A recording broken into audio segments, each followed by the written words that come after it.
The first and most important material is the cement, in which I have chosen Istra 40. I have chosen Istra 40 due to its high heat resistance from the aluminium in the blend. This makes it a stronger base for a foundry than plasters such as plaster of Paris.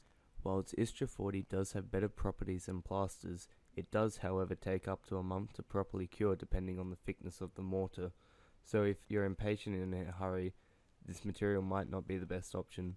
One bag containing 25 kilograms should be more than enough to create this foundry and give it plenty of room for mistakes. The next material is just some refined sand, as impurities in the sand can cause cracking and weak points in the foundry, so it is important to spend a little bit of extra on this.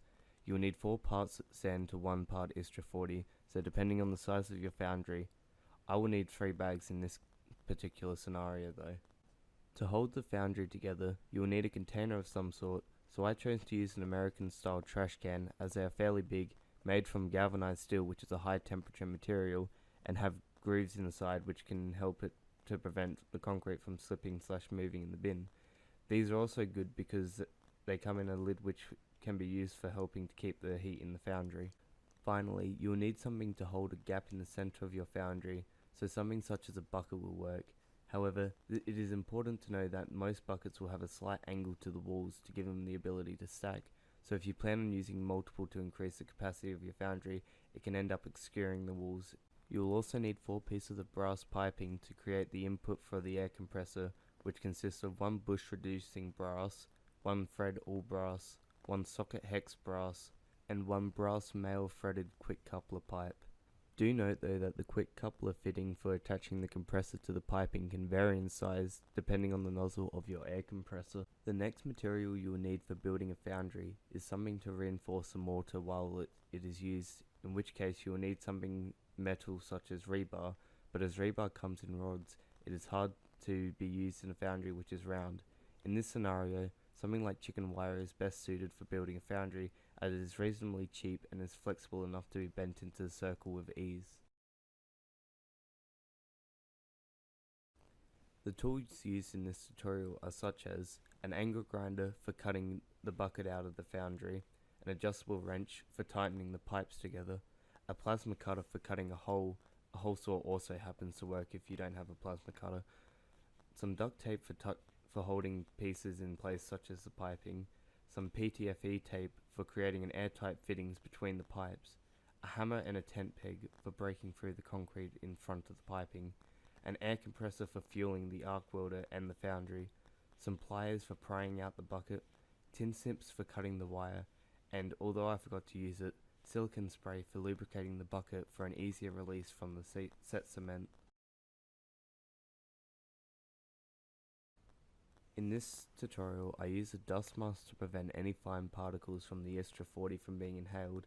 This is only necessary until the water is added and mixed throughout the cement, but a respirator can also be used for melting metals later down the path.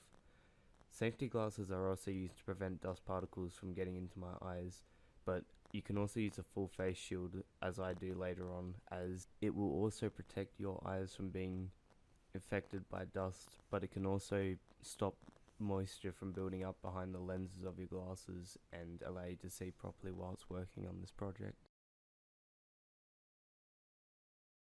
The first thing to prepare when making a foundry is the support, which as you can see I am making by placing the bin on top of the chicken wire, which I then cut with the tin snips to create 2 circles of chicken wire to support the base. From this angle you cannot see it, but I am now mixing up cement for the base of the foundry, which I mix up 1 liter of Istra 40 to 4 parts sand. Once thoroughly mixed through so that no clumps of sand or cement are present, I add about 50 ml of water to the mixture and start mixing. The end result should be a cement with a consistency that can hold its shape when clumped together, can look smooth in the process. I then scoop half the concrete into the base of the foundry and place 1 of the chicken wire circles onto it. Then I pour the other half on top and flatten it. After this, I make another batch and once again halfway through place the other circle of chicken wire on top and cap it with concrete. This is important to get the top layer as level as possible so when the crucible and coal sits on top of it, they are nice and level. I then mix up another 1 to 4 batch of concrete. whilst my father charges up the air compressor for use with the plasma cutter. You don't have to go extreme and buy a plasma cutter just for this purpose, but you can simply use a hole saw attachment for the drill and achieve the same, if not better, hole. The empty bucket is then placed in the center of the foundry to make a hollow point for the insides of the foundry. Just before I assembled the pipes together using plumber's tape between each fitting to make it airtight, and insert the pipe at a 35-degree angle, placing the duct tape around it to hold it in place and seal the hole whilst the concrete is poured in and sets. I then use duct tape to hold the handles of the bucket up whilst the concrete sets so it doesn't disturb it. After giving the previous batch of concrete time to set, before creating yet another batch and pouring it into the sides of the bucket, you need to compress the concrete down under and around the bucket, while it's trying to keep the chicken wire central of the foundry walls. The walls need to be compressed to reduce the amount of air pockets for moisture to reside in, to reduce the chance of the foundry cracking and crumbling when used. Although I forgot to record it, the bucket got stuck when trying to release it after the concrete had set, so I used an angle grinder to cut a triangle out of the bucket so I could pry it out using a pair of pliers. I then used a plastic floor mat to create a raise in the inner support because, as stated in the materials, using a bucket can result in angled walls due to the walls of the bucket being angled. I then continued filling and compressing the walls, which concludes making the base foundry. To make the lid, I begin by finding some low grit sandpaper and scratching all points of the inside of the lid to help the concrete adhere to the inside of the lid. I then mix up some Istra 40 and sand, but this time I did it at a 0.75 to 3 ratio, as I knew that 1 kilo to 4 kilo of sand would be too much for the lid. This lid was not my proudest moment of my foundry, as there are many things I forgot to include in it, such as chicken wire reinforcements, steel rods to hold the concrete into the lid, drilling holes and weaving rods through the actual lid is what I meant by that, and fixed handles on top to assist in removing the lid. With the little bit of concrete I had left, I compressed it into a cup to create a mini crucible to experiment with different crucible materials in the future, although in the end this did eventually end up just crumbling anyways, so there was really no point to creating it.